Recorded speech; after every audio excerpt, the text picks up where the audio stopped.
Okay, at this point in the course, you understand the why. Now let's focus on the how. If you're going to create real sustainable change, you'll need to have the right tools. And this lesson is about what actually helps. So you already know that willpower isn't the answer. So let's stop going there and pretending that it is, because we know real change requires support. And that support needs to include both your mind and your body. This is a key part many people miss, and few tools that can help you along the way. So right now we're going to go over a few tools that can help you along the way. So tool number one is track your drinking. Don't shame yourself during this. It's just a time for you to learn about yourself. And most people are surprised when they actually track their drinking. They either drink more than they thought, or the drink patterns they didn't even know that they existed before. And you don't need to get fancy on this. You don't need a system.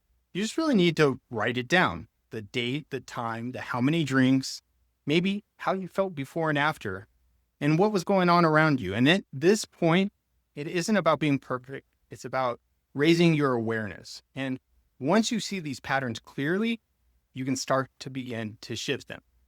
Tool number two is create new cues if alcohol is always paired with certain activities. So for example, wine with dinner, having a drink in front of the TV or socializing. Then part of your brain is actually associating those activities with drinking. So to break that loop, you have to introduce something new, and preferably with a reward. You don't need to stop doing all those things, but you need to add something to interrupt that pattern. Maybe it's a non-alcoholic drink. Maybe it's going for a walk, calling a friend. Shake up that sequence just enough to remind your brain this is a different thing that we're doing now, but it's still enjoyable.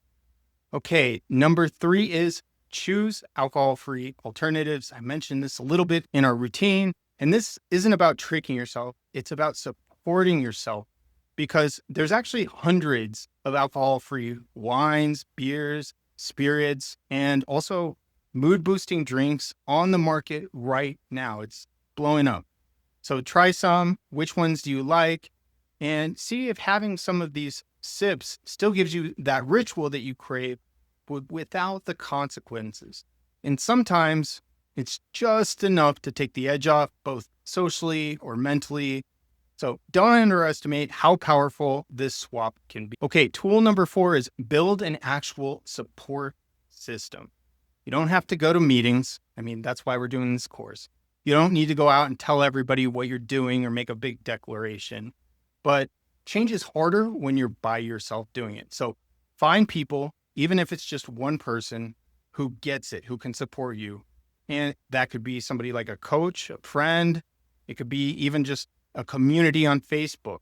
But the point is to remind yourself that you're not doing this totally alone. Okay, tool number five is nourish your body. So if you're drinking regularly, your body is likely depleted. It impacts your blood sugar, your hormones, your sleep, your neurotransmitters, and your gut, basically every system in the body. So if you're not addressing that, then the cravings aren't just psychological, they're actually physical. There's link between those two. So you can't outthink your body. That's out of balance. So you have to bring it back to balance, doing things like eating more protein, prioritizing healthy fats, staying hydrated, moving your body, getting sunlight, and of course, being here at Cloud9, supplements support this journey. And within this, it's really important to prioritize sleep and rest and support your nervous system, because this isn't about being perfect with your body, but it's about rebuilding your baseline so you're not constantly reaching for relief with alcohol. Okay, tool number six is interrupt your triggers. If you feel an urge coming on, pause. Doesn't have to be a long one, just long enough to see what's going on internally. And ask yourself, what do I really need right now? You might still drink, but that pause, well, that's where the power is. And over time, that pause, it creates space. And in that space, you can start making different choices. Number seven is celebrate your wins. Now, seriously, This matters. It's easy to focus on what you didn't do or did wrong, but progress builds faster when you focus on what's going well. It's difficult to do, but celebrate the night you didn't drink, or celebrate the night you only had one drink instead of three. Celebrate the fact that you tracked your drinks, or maybe that you're just even listening to this course. Because change isn't one big decision, it's hundreds of small ones. So honor them. You don't have to use all these tools all at once. Just pick one, start small, stay curious, and then trust the process that this isn't about perfection, it's about momentum. So I'm going to leave you with today's reflection. What is one tool that you could try this week to support change?